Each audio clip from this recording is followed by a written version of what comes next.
অনেক পাটা বাবা বাদ দিয়ে বাবার দরবারে যায়। এখানে কোন বাবার কথা বলা হচ্ছে, বাবার দরবার না বাবা? আল্লাহ কোরআনে বললেন, ওয়াকাদা রাব্বুকা আল্লা তা'বুদু ইল্লা ইয়্যাহু ওয়া বিল ওয়ালিদাইনি ইহসানান। রে দুনিয়ার সন্তানেরা শোনো, আল্লাহর ইবাদত করার পরে তোমাদের 2 নম্বর দায়িত্ব হলো বাপ মার প্রতি ইহসান করা, দয়া করা, ভক্তি করা।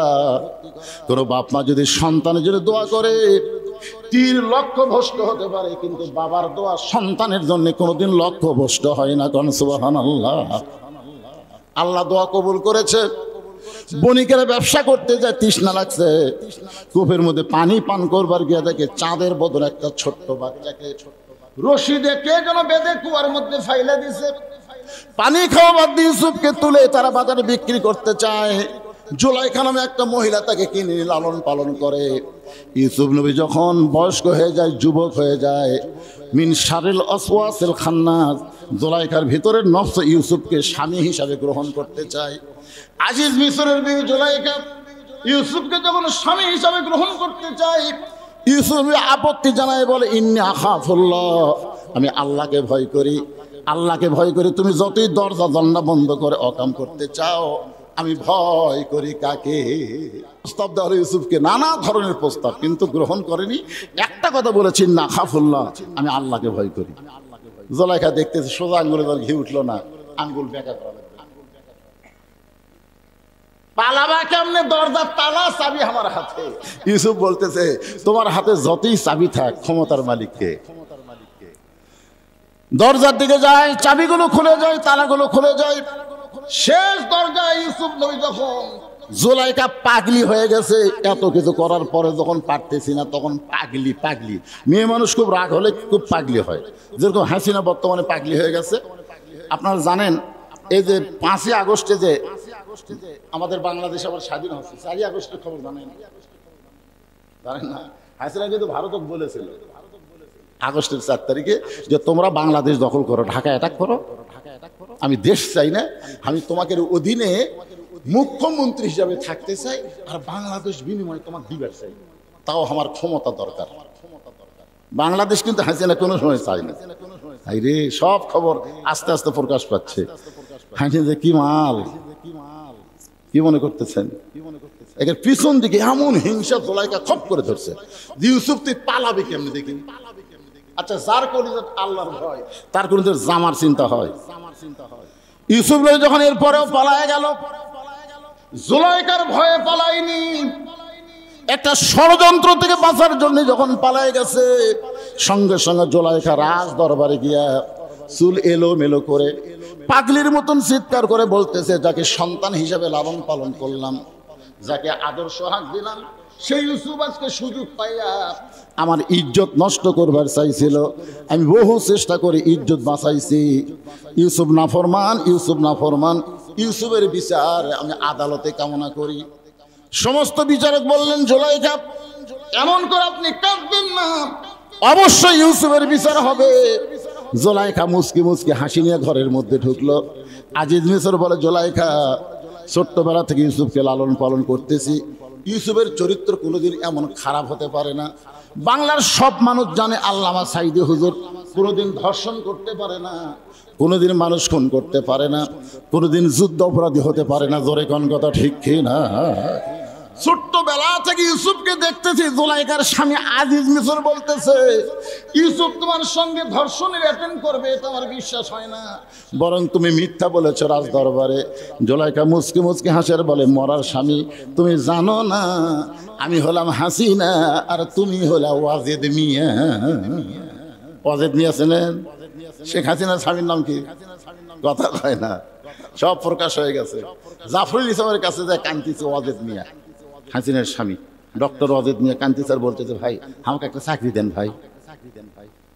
জাফরুল ইসলাম কয়, কি রে, আপনার বউ হলো প্রধানমন্ত্রী আর আপনি আমার কাছে চাকরি চান?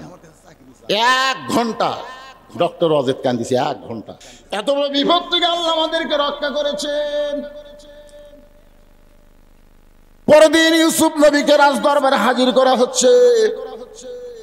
সমস্ত হাজার হাজার মানুষের সামনে ইউসুফের বিচার হবে। চোখের পানি ইউসুফ কান্দার বলে, আল্লাহ আমি কোনো অপরাধ করি নাই, আজকে আমার বিচার করা হবে। আল্লাহ চোখের পানি থেকে বলি, ইউসুফ এমন করে কান্দিস না, নাসরুম মিনাল্লাহি ওয়া ফাতহুন কারীব ওয়া বাশশিরিল মুমিনিন। আল্লাহু আকবার। চারিদিকে মানুষ হাজার হাজার দাঁড়িয়ে আছে। ইউসুফ নবীকে দাঁড় করানো হয়েছে। বিচারপতি বলতে, ইউসুফ যে তোমাকে সন্তানের মতন লালন পালন করলো, আর তুমি মায়ের মতন জুলাইখাকে ধর্ষণ করবার চাইলে, এত বড় নাফরমান তুমি কেমনি করলা? চোখের পানি ইউসুফ যখন কোনো কথা বলতে পারতেছে না, এমন সময় 2.5 মাসের একটা বাচ্চা মায়ের স্তনের দুগ্ধ পান করতে করতে ওই মুখটা দুধ থেকে সরাই নিয়ে চিৎকার করে বলতেছে, রে বিচারকেরা, শুধু অভিযোগ শুনে বিচার করলে হবে না। জুলাইখা ইউসুফের বিরুদ্ধে অভিযোগ করেছে, শুধু অভিযোগ শুনে বিচার করলে হবে না, বিচার করতে গেলে তদন্ত করে বিচার করা লাগবে। সমস্ত লোক অবাক হয়ে গেছে, কে রে, কে কথা কয়, এমন ভাবে কে কথা বললো? এমন সময় মা সন্তানকে নিয়ে বিচারকের সামনে গিয়ে বললেন, বিচারক, আমার এই বাচ্চা 2.5 মাস মাত্র বয়স, এই বাচ্চা কথা কেমনে বলে? এই বাচ্চাই এগুলো কথা বলতেছে। তাকে টেজের সামনে নিয়ে যাওয়া হলো। বাচ্চা আবার জবান খুলে বললেন, জুলাইখা অভিযোগ করেছে ইউসুফ তাকে ধর্ষণ করতে চায়, আর সেই অভিযোগের উপর তাকে বিচার করতেছেন। আপনার তদন্ত করে দেখেন, ইউসুফের জামা সামনে যদি ছিঁড়ে যায় তাহলে বুঝবেন ইউসুফ দোষী, আর ইউসুফের জামা যদি পিছন দিকে ছেঁড়া হয় তাহলে বলবেন জুলাইখা দোষী। কারণ ইউসুফ যখন জুলাইখাকে ধর্ষণ করবার চাইছে, জুলাইখা ইজ্জত বাঁচাতে গিয়ে ইউসুফের জামার সামনের দিকে ছিঁড়ে গেছে, কিন্তু ইউসুফ যখন জুলাইখা তাকে আটকাবার থাকতে চায় না, তখন জামা পিছন দিকে ছিঁড়ে যাবে। আপনার তদন্ত করে দেখেন তো জামার খবর কি? সমস্ত বিচারক তদন্ত করে দেখতেছে, জামার সামনে ছিঁড়া তো দূরের কথা, কোনো ময়লা পর্যন্ত লাগে নাই, আর পিছন দিকে দেখে জামা ছিঁড়ে গেছে। সমস্ত বিচারক বুঝবার পারছে এখানে কিন্তু জুলাইখা দোষী। সবাই চোখ বন্ধ করে আছে আর মনে মনে চিন্তা করতেছে, ইউসুফ তুমি নির্দোষী, কিন্তু আমরা চাপে পড়ে গেছি। এখন চাপে পড়ে আমরা জবান খুলবার পারতেছি না, কারণ আজিজ মিসরের বউ হলো জুলাইখা, প্রধানমন্ত্রীর বউ জুলাইখা। তাকে যদি আমরা দোষী বলি তাহলে আমাদের বিচারকের পথ হইতে থাকবে না। সমস্ত বিচারক জবান বন্ধ, কিন্তু প্রধান বিচারপতি বললেন, ইউসুফ তুমি দোষী, বিনা দোষে দোষী কইরা আল্লাহ ইউসুফ গেল জেলখানা। আল্লাহ উপায় বলো না, জনম দুঃখী কপাল পোড়া নবী ইউসুফ একজন। মীর কাসিম আলী 12টার সময় ফাঁসি হবে, রাত 12টায়। 10:30 উকিল বলতেছে, স্যার আপনার তো রাত 12টায় ফাঁসি হবে। এখন কয়টা বাজে? 10:30। হ্যাঁ, তাহলে এখন 2.5 ঘন্টা আছে। ঘন্টা দিয়ে ঘুম পাড়ি, 2 ঘন্টা ঘুম পাড়ি, যখন 11:30 বাজবে তখন আমার ডাক দিও। উকিল কাইকের মানুষ নাকি? 2.5 ঘন্টা পর তার ফাঁসি হবে, তাই বলে আবার 2 ঘন্টা ঘুম পাড়ি। উকিল মনে করছে হয়তো ফাঁসির চিন্তায় পাগলা হয়ে গেছে, এই মনে করে উকিল চলে গেছে। যখন রাত 11:30 বাজে তখন আয়সা দেখে ঘুম পাড়তিছে, লাখের সাউন্ড, কি ঘুম? উকিল ডাক দিয়ে বলতে, স্যার আর 8 ঘন্টা। আলহামদুলিল্লাহ, খুব শান্তির ঘুম পারলাম বারে, আজকে তো ঘুম হলো। 8 ঘন্টা পর আপনার ফাঁসি হবে, এখনো সময় আছে তো। ওযু করে 2 রাকাত নামাজ পড়ে পাঞ্জাবি গাঁও দিয়ে বলতেছে, আমার কেমন লাগতেছে? দেখো তো আমার চেহারা কিরকম লাগতেছে। স্যার আপনি ফাঁসির মঞ্চে যাচ্ছেন, এখন আবার চেহারা কি? বলে তোমরা খালি বারবার ফাঁসি বলতেছো, কিন্তু আমি তো দেখতে পাচ্ছি আল্লাহ আমার জন্য 8টা জান্নাতের দরজা খুলে ধরেছে। হুজুর আপনার ফাঁসি হবে, স্যার আপনার ফাঁসি হবে। মীর কাসিম আলী তখন কোরআন থেকে তেলাওয়াত করতেছেন, ওয়ালা তাকুলু লিমান ইউকতালু ফি সাবিলিল্লাহি আমওয়াতুন বাল আহইয়াউ ওয়ালাকিন লা তাশউরুন। ইন্না সালাতি ওয়া নুসুকি ওয়া মাহইয়ায়া ওয়া মামাতি লিল্লাহি রাব্বিল লিল আলামিন। আমার নামাজ, আমার কুরবানি, আমার বেঁচে থাকা, আমার মরে যাওয়া বলেন কার জন্যে? বাঁচবেন তো, মরবেন না? কারণ বাঁচবেন তো, মরবেন না? যাদেরকে এভাবে হত্যা করা হয়েছে তারা কি আসলে মরেছে? আবু সাইদ কি মরছে? আমার গ্রামের এক ছেলের নাম আবু সাইদ। আমার কাছে হুজুর কি নাম রাখবো? আমি আবু সাইদ। এখন সবাই ডাকতেছে আবু সাইদের বাপ, আবু সাইদের মা। আমার খালা তো বোনের মেয়ে হয়েছে। খালা কয়, বাবা তুমি একটা হুজুর মানুষ, একটা ভালো নাম হতো। আমি বললাম, খালা আপনার এই নাতনির নাম রাখেন হাসিনা।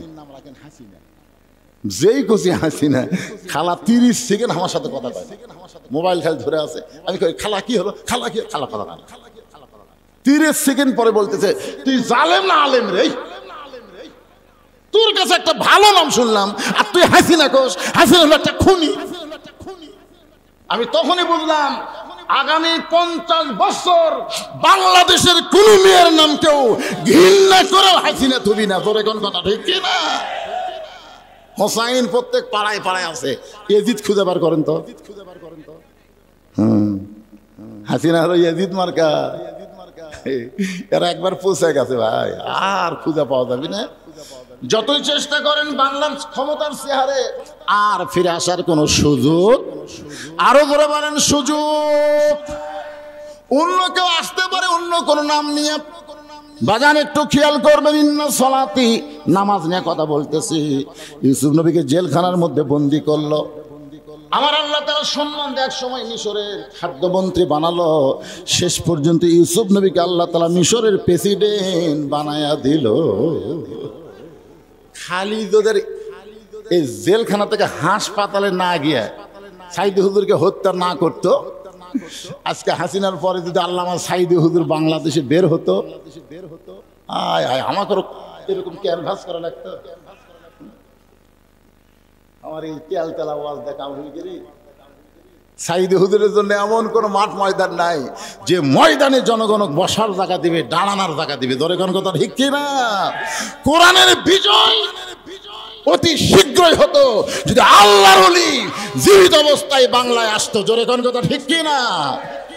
কিন্তু তার শাহাদতকে আমরা একেবারে দুর্বল হিসাবে দেখবো না। গানের মধ্যে যখন সবাই বলে আল্লামা সাইদি তুমি মরনি, শহীদ হয়েছ আমরা এটাই জানি। প্রত্যেকটা বক্তার ভিতরে আল্লামা সাইদি হুজুরের একটা স্পৃহা আছে না নাই? জোরে কোন আছে না নাই? এক সাইদি দুনিয়া থেকে চলে গেছে, এখন হাজার হাজার সাইদি বের হবে। অতি সত্তর বাংলার জমিনে আল্লাহর কোরআনের বিজয় হবে ভাই। এই জন্য একটু মনোযোগ দিয়ে শুনতে হবে। মিশর যখন প্রেসিডেন্ট হয়ে গেল, এমন সময় ওই 10 জন ভাই ইউসুফ নবীর সামনে দাঁড়ায় বলতেছে, মহামান্য রাষ্ট্রপতি, আমাদের বাড়ি হলো কেনান দেশে, আমাদের বাবার নাম ইয়াকুব নবী, আমাদের বাবা আমাদের দেশে অত্যন্ত অভাব চলতেছে। মেহেরবানি করে আপনি যদি আমাদের একটু খাবার ব্যবস্থা করেন, একটু খাদ্য দেন, তাহলে সেই খাদ্য আমরা কেনান দেশে নিয়ে যাব। ইউসুফ চিন্তায় পড়ে গেলেন যে এই 10 জনই তো আমাকে হাত পা বান্ধা কুয়ার মধ্যে ফেলা দিছে। এই 10 জনই তো আমার হাত পা বান্ধা কুয়ার মধ্যে ফেলে দিচ্ছে।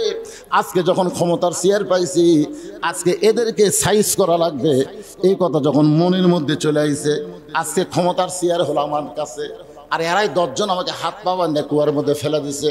প্রতিশোধ নেওয়ার দরকার আছে না নাই? এই চিন্তা যখন ইউসুফ নবী করতেছে, এমন সময় আল্লাহ তাআলা ইউসুফের সামনে বলতেছে, ইউসুফ রে, এরা যদি কুয়ার মধ্যে তোকে না ফাইলা দিত, তাহলে তুই কি আজকে এই জায়গায় আসতে পারতি? এই জায়গায় আসার পিছনে এদের কুয়ার মধ্যে ফেলে দাও একটা হিকমত। জোরে কোন কথা ঠিক কিনা? ইয়াকুব নবী যখন সন্ধান পাইল মিশরের প্রেসিডেন্ট হল তারা হারিয়ে যাওয়ার সন্তান ইউসুফ, এতদিন পর সন্তানকে বুকের কাছে পায়। আল্লাহর শুকরিয়া আদায় করার জন্য এক নিয়তে 3 রাকাত নামাজ পড়ে। ওই 3 রাকাত নামাজ আল্লাহর এতই ভালো লাগছে, আল্লাহ ডাক দিল, হাবিব ইয়াকুব ইউসুফের এই 3 রাকাত নামাজ আমি আপনার উম্মতের জন্য মাগরিবের নামাজ হিসেবে দিয়ে দিলাম। আপনার উম্মতেরা মাগরিবের 3 রাকাত নামাজ যখন জামাতের সঙ্গে কায়েম করবে, ইয়াকুব ইউসুফের সম পরিমাণ সওয়াব আমি আল্লাহ দিয়া দিব। এই যে এখন যে নামাজের আযান দিল, এই নামাজের নাম কি? এশার নামাজ।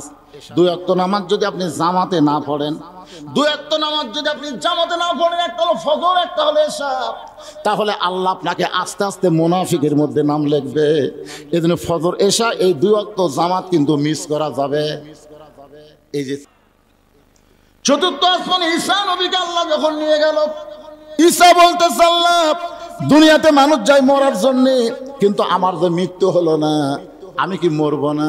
আল্লাহ বলে, ঈসা শুধু একজনই মরবে না, কুল্লু মান আলাইহা ফানিউ ওয়া ইয়াবকা ওয়াজহু রাব্বিকা যুল জালালি ওয়াল ইকরাম। শুধু একজনই মরবে না, তিনি কে? সবাই জবান খুলে বলেন, তিনি কে? যে আজরাইল আমাদের জান কবজ করে, ইও কত মরবে। ঈসা বলতেছে আল্লাহ, আমার মৃত্যু কোথায় হবে? চতুর্থ আসমানে। আল্লাহ কয় না, দুনিয়াতে। ঈসা বলতেছে আল্লাহ, আবার আমাকে নবী করে দুনিয়াতে পাঠাবেন?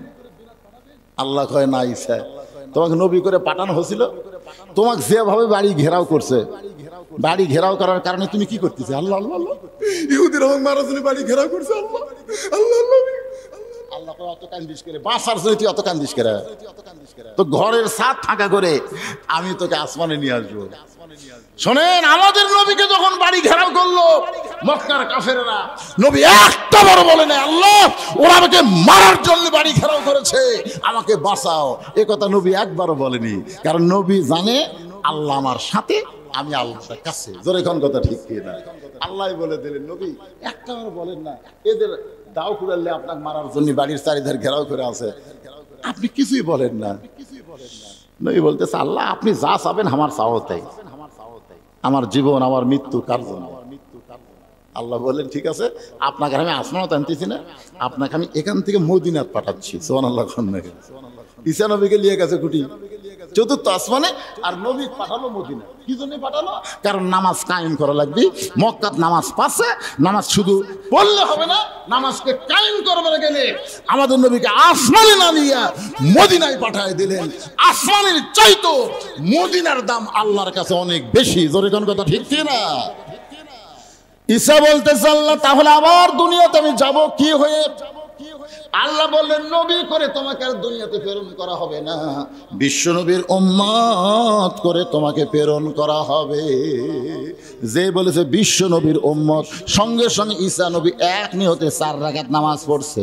আল্লাহ বলে ঈসা তুমি 4 রাকাত নামাজ পড়লা কারণ কি?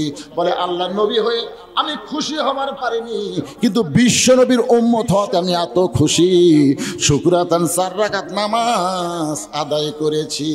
এ কারণে আমার সঙ্গে সবাই বলেন নবী না হয়ে দুনিয়ার, না হয়ে ফেরেশতা আল্লাহর হয়েছি উম্মত আপনার, তার তরে শুকুর। 1000 বার করে চলবে না, তার তরে শুকুর কৌটিবার। আল্লাহ বলে ঈসা নবীর 4 রাকাত নামাজ আমি আল্লাহর এতই ভালো লাগছে নবী, আপনার উম্মতের জন্য এশার 4 রাকাত ফরজ হিসেবে দিয়ে দিলাম। জামাতের সঙ্গে যখন এশার নামাজ কায়েম করবে ঈসা নবীর সমপরিমাণ সওয়াব আমি আল্লাহ দিয়া দিব। বিশাল একটা সময় এশা থেকে ফজর, 2 ওয়াক্ত নামাজ কিন্তু লম্বা, ফজর থেকে জোহর আর এশা থেকে ফজর।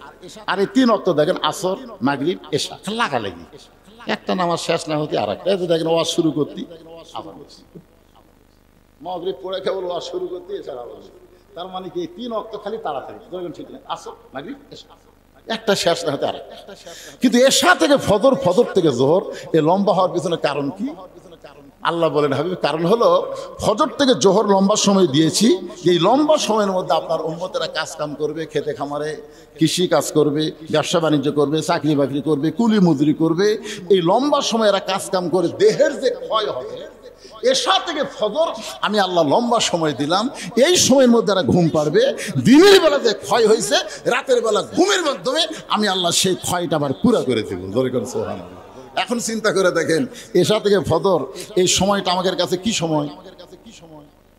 কথা কয় ঘুমের সময় বাবা। আপনারা মনে করেন রাত 12টা না হলে ওয়াজ হয়? ওয়াজ যদি টাইমলি হয় তাহলে অসুবিধা কি?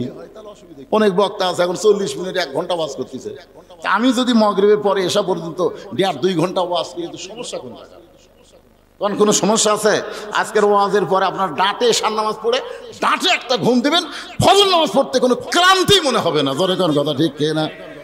এই যে ফজরের নামাজ, এই 2 রাকাত নামাজ যখন জামাতের সঙ্গে আদায় করবেন, 350 বছর পর আদম নবীর তওবা যখন কবুল হলো, এই তওবা কবুল হয়েছে বর্তমানে যে কাবা ঘর, ওই কাবা ঘর তখন ঘর ছিল না, ওই ফাঁকা জায়গার মধ্যে তওবা কবুল হয়েছে। তওবা কবুল হয়েছে বিশ্ব নবীর ওসিলা ধরে, আমাদের নবীর ওসিলা করার কারণে আল্লাহ তাআলা আদম নবীর তওবা কবুল করেছেন। যেই মাত্র তওবা কবুল হয়েছে শুকরিয়াতান 2 রাকাত নামাজ আদায় করলো। আল্লাহ বলে, হাবিব আদম নবীর এই 2 রাকাত নামাজ আপনার উম্মতের ফজরের ফরজ হিসেবে দিয়ে দিলাম। আপনার উম্মতেরা ফজরের ফরজ নামাজ যখন জামাতের সঙ্গে আদায় করবে, আদম নবীর সমপরিমাণ সওয়াব আমি আল্লাহ দিয়ে দিব। ইব্রাহিম নবী যখন চড়কের উপরে বসে আছেন, বাবা আজর রশি ধরে টানতেছে, নমরুদের আগুনের চুলা দাও দাও করে জ্বলতেছে। বারবার ফেরেশতা জিবরাইল বলতেছে, ওগো আল্লাহর নবী ইব্রাহিম, আপনি যদি চান, আল্লাহ আমাকে 600 পাকা দিয়েছে, একটা পাকার বাতাস দিব, আগুনের চুলা সাগরের মধ্যে গিয়ে নিভে যাবে। ইব্রাহিম নবী মুস্কি মুস্কি হাসে। জিবরাইল বলে, আপনাকে বলতে, আপনি যদি চান। ইব্রাহিম বলতে, জিবরাইল তওবা কর, তওবা কর, আমি হলাম আশরাফুল মাখলুকাত, তোরা ফেরেশতারা আমার বাবা আদমকে সিজদা করছে। কেরে যেই ফেরেশতা আমার বাবা আদমকে সিজদা করে, আর সেই ফেরেশতার কাছে আমি সাহায্য চাবো? তুই যে বারবার বলতেছিস আপনি যদি চান, তোর কাছে চাওয়া লাগবে কেন? হাসবি আল্লাহু নিমাল ওয়াকিল ওয়া নিমাল মাওলা ওয়া নিমান নাসির। কুলনা ইয়া নারু কুনি বারদাও ওয়া সালামান আলা ইব্রাহিম। আগুনের চুলা যখন শান্তির বাগান হয়ে যায়, শুকরিয়াতান 4 রাকাত নামাজ আদায় করেন। এই 4 রাকাত নামাজ আল্লাহর এতই ভালো লাগছে, উম্মতে মুহাম্মাদের জন্য জোহরের ফরজ হিসেবে আল্লাহ দিয়ে দিয়েছে। জোহরের ফরজ নামাজ যখন জামাতের সঙ্গে কায়েম করবেন, ইব্রাহিম নবীর সমপরিমাণ সওয়াব আল্লাহ দিয়ে দিবে। নবুয়তের 10ম বৎসরে আমাদের নবী নামাজ পাইছেন। নবী হওয়ার 10 বছর পর তাকে বলা হয় নবুয়তের 10ম বৎসর। নবীকে আল্লাহ তাআলা 5 ওয়াক্ত নামাজ দিয়েছেন। কয় ওয়াক্ত? 5 ওয়াক্ত নামাজ দিয়ে কোনো সময় আল্লাহ বলেনি যে আপনারা নামাজ পড়েন। এ কথা কোরআনেও নেই, হাদিসেও নেই। নামাজ পড়ার কথা আমাদের বাংলাদেশেও আছে, কিন্তু কোরআনেও নেই, হাদিসেও নেই। আমার সাথে একমত না দেব? আপনার নামাজ পড়ার কথা কোরআনে পাবেন। আমার এলাকার এক ভণ্ড একজন নামাজিকে বলছে, তুই যে এত নামাজ পড়িস, কোরআনে আসা? আরে পাগলা, কোরআনে তো নামাজ পড়ার কথা নাই, খালি নামাজ পড়িস। তো লোকটা কয়, এত বছর নামাজ পড়তেছি, কোরআনে নাই? না, নাই তো। আমার কাছে বলতে, হুজুর আমরা যে নামাজ পড়ি, এ কথা কি কোরআনে নাই? না ভাই, নাই। হায় হায় হায়, সবাই ঘুম পাড়ে, আমি কষ্ট করে ফজর নামাজ পড়ি। নবুয়তের 10ম বৎসরে আল্লাহ তাআলা নবীকে 5 ওয়াক্ত নামাজ দিলেন, দিয়ে বললেন আকিমুস সালাত, নামাজ কায়েম করেন। এই নামাজ পাওয়ারও 3 বছর পর্যন্ত নবী মক্কা ছিলেন। নামাজ পাওয়ারও কয় বছর? 3 বছর পর্যন্ত নবী মক্কা ছিলেন, কিন্তু নামাজ কায়েম করতে পারলেন না। আল্লাহ চাই নামাজ কায়েম করো, আর নবী সাহাবীদের নিয়ে চুপি চুপি নামাজ পড়ে। এক সময় নবী বললেন, আল্লাহ আপনি বললেন নামাজ কায়েম করার কথা, তা আমরা তো নামাজ কায়েম করার পারতেছি না। এই না পারার পিছনে কারণ কি? আল্লাহ বললেন, কারণ হলো আপনি হলেন ইমাম, আবু জেহেল হলো নেতা। যেই দেশে আবু জেহেলের মতন নেতা থাকবে আর আপনার মতন ইমাম থাকবে, সেই দেশে নামাজ মানুষ পড়তে পারবে, কিন্তু কায়েম করতে পারবে না। কায়েম করতে গেলে আপনি নবীও হতে হবে, নেতাও হতে হবে। আবু জেহেলকে ডিলিট করে দেওয়া লাগবে। আবু জেহেলের অস্তিত্ব রাখা যাবে না। আজকে আমাদের বাংলাদেশে যদি নামাজকে কায়েম করতে চায়, তাহলে নবীদের পথে যারা আছে, আল্লাহর পথে যারা আছে, তাদেরকেই নেতার আসন দেওয়া লাগবে। আবু জেহেল মার্কা কোনো নেতা বাংলার জমিনে চলবে না। জোরে গান গাটা ঠিক কিনা? নামাজ তো পড়ার জন্য মসজিদ বানাচ্ছেন, ভালোই, কাম হবি না। হাদিসে আছে বিস্তারিত, হুজুরি কলব ব্যতীত করছিন কালেও নামাজ তোর হবে না। তবে কেন গাও জোয়ারি, মানুষকে দেখাও নামাজ পড়ি, ও তোমার সিদ্ধ বীজে সুফসল ফলে না। আজও কেন আল্লাহর নামাজ কায়েম করলা না? আল্লাহ কয় নামাজের জোরে ফায়েশাকা যাবে দূরে, পাক কোরআনে রয়েছে ঘোষণা। এখন আকাম কুকাম নামাজ রোজা একসাথে বান্ধিয়া বোঝা, আকাম কুকাম নামাজ রোজা একসাথে বান্ধিয়া বোঝা, জাহান্নামে দিয়াছ রওয়ানা। আজও কেন আল্লাহর নামাজ কায়েম করলা না?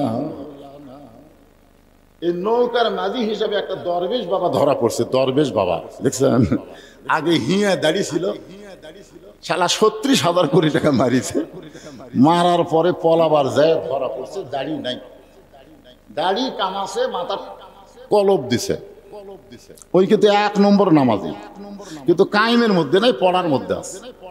এখানে আল্লাহ তাআলা যে ৪টা বিষয় আমাদের কাছে শিক্ষা দিচ্ছেন, তার ১ নম্বর হলো নামাজ। ১ নম্বর কি? নামাজ। আল্লাহ বলেন, হাবিব আপনি যখন নবী এবং নেতা হবেন তখন আপনি নামাজ কায়েম করতে পারবেন, কিন্তু আপনি নবী থাকবেন, আবু জেহেল নেতা থাকবে, তাহলে নামাজ পড়া যাবে কিন্তু কায়েম হবে না। আমাদের বাংলাদেশ হওয়ার পর থেকে ৫৪ বছর হলো। কয় বছর? কথা কয় না। এমনকি হাসিনা ৫৬০টা মডেল মসজিদ পর্যন্ত বানালো, জোরে কোন কথা ঠিক কিনা? কিন্তু যা তাই ২-৪ জন যারা নামাজ পড়ে, আপনাকে আতাল বাজারে যা দেখবেন এত বাকি খাওয়া খাসে, টাকা চালি গরম দেখায়, মরে গেছে নাকি, আর দেখবেন কতগুলো বেনামাজি, ওর বাকি নেই, নামাজেরই বাকি। এই জন্য অনেকে বলে ভাই ওই নামাজ পড়াও তো, আমি না পড়াও। কারণ কি? আল্লাহ বলতেছেন ইন্নাস সালাতা তানহা আনিল ফাহশাই ওয়াল মুনকার, একমাত্র নামাজই পারে মানুষকে যাবতীয় খারাপি থেকে, ফাহিশা থেকে হেফাজত করতে। জোরে কান সুবহানাল্লাহ। আপনারা বলেন তো আল্লাহর এই কথার দাম আছে না নাই? তো তাহলে আমাকে নামাজ নাই, যেগুলো করতেছে এগুলো কি? এখন হয়তো আপনি বলবেন হুজুর যারা নামাজ পড়ে না তাদের বিরুদ্ধে না বলে আপনি যারা পড়ে তাদের বিরুদ্ধে আপনি বলতেছেন। আরে পাগলা, একটা ছাত্র পড়তেছে কিন্তু পড়ার পরে যদি ফেল করে, জনগণ কিন্তু যাই পড়ে না তার কোনোদিনও সমালোচনা করবে না, যাই পড়ে ফেল করছে এর সমালোচনা হবে। জনগণ ঠিক কিনা? কি বললি রে, সবসময় পড়লি কিন্তু ফেল করলি। মানে আমরা বর্তমানে যে নামাজ পড়তেছি এটা হলো ফেল করার নামাজ। জনগণ কি করার নামাজ? আমরা কি ফেলের মধ্যে থাকবো না পাস করব? পাঁচ যদি করতে চাই তাহলে আল্লাযীনা ইম্মাক্কান্নাহুম ফিল আরদ, মুসলমানের মধ্যে কাউকে যখন ক্ষমতা দেওয়া হবে, ক্ষমতার চেয়ার পাওয়ার পরে তার ১ নম্বর দায়িত্ব হলো আকামুস সালাত, নামাজ কায়েম করা। দাদা যদি জীবিত থাকে দাদাও নামাজ পড়বে, ছেলেও নামাজ পড়বে এবং নাতিও নামাজ পড়বে, এক কাতারবদ্ধ হয়ে নামাজ আদায় করবে, তখন নামাজ কায়েম হয়ে যাবে। ৬ বছর থেকে নামাজের তালিম দেওয়া লাগবে, আর ১০ বছর থেকে জোর করে মসজিদে নিয়ে যাওয়া লাগবে। ধরে এখন ঠিক কিনা? আপনি বলেন, এখন আপনি একজন বাবা হয়ে আপনার ছেলে ২২ বছর বয়স, ওই যে ফজরের সময় কম্বলের মধ্যে দেখা যায় না, আপনি খেয়াল করে দেখছেন? ফজরের আযান শোনার পরে আপনি একটু জানলাতে দেখবেন তোর খবর কি। ওই কিন্তু আগে ৩.৫ হাতি ছিল, কিন্তু যে আযান শুরু হচ্ছে আস্তে আস্তে কম্বল মাথার উপর দিছে, পাও বার হচ্ছে, পাও টানে বুকের মধ্যে ঢুকেছে। আপনি বাইরে থেকে মনে করবেন চাউলের বস্তা ঢেকেছে, আগাও নেই মাথাও নেই, গেল। আপনি আস্তে আস্তে গিয়ে কম্বল আলগা করে দেখবেন কম্বলের তলে ওর সাইজ আর সকালবেলা সাইড ঠিবে কুত্তার সাইজ, একই সাইজ। এখন আপনি বলেন আপনার বেটা কুত্তার সাইজে ঘুম পাড়তেছে আর আপনি সামনে কাতারে গিয়ে নামাজ পড়তেছেন, কি হবে? কতক্ষণ হবে?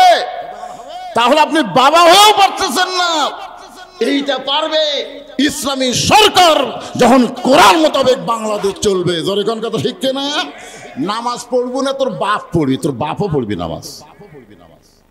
এটা বর্তমানের বাংলাদেশ দিয়ে হবে না। এটাকে সাইজ করা লাগবে, দেশকে সাইজ করা লাগবে, মানুষের তৈরি আইনকে কবর দেওয়া লাগবে, ডক্টর কামালের সংবিধানকে লাঠি দিয়ে দরিয়ার মধ্যে ফেলে দেওয়া লাগবে, আর আল্লাহর কোরআনকে সংসদে নিয়ে যাওয়া লাগবে। ধরে কোন কথা ঠিক কি না? আল কোরআনের আলো ঘরে ঘরে জ্বালো, এই স্লোগান বাদ দেওয়া লাগবে। দেখি আপনারা কি করেন এখন, গলা খাকারে দেন। আল কোরআনের আলো সংসদে জ্বালো। আলহামদুলিল্লাহ। আপনারা মনে করতে হুজুর এতই সোজা, বেশি দিন নাই। আজকে মিশরের খবর জানেন? মিশর এই খুব এক সপ্তাহের মধ্যে দেখবেন মিশরও সাইজ হয়ে যাবে।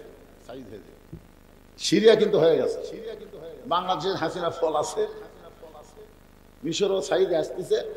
এরপরে সমস্ত আল্লাহর কুদরতি পাওয়ার পড়বে ফিলিস্তিনের উপর। ধরে কোন কথা ঠিক কি না? ইহুদির বাচ্চাদের অস্তিত্ব দুনিয়া থাকবে না, মুসলমানের রাজত্ব শুরু হবে। ধরে কোন কথা ঠিক কি না?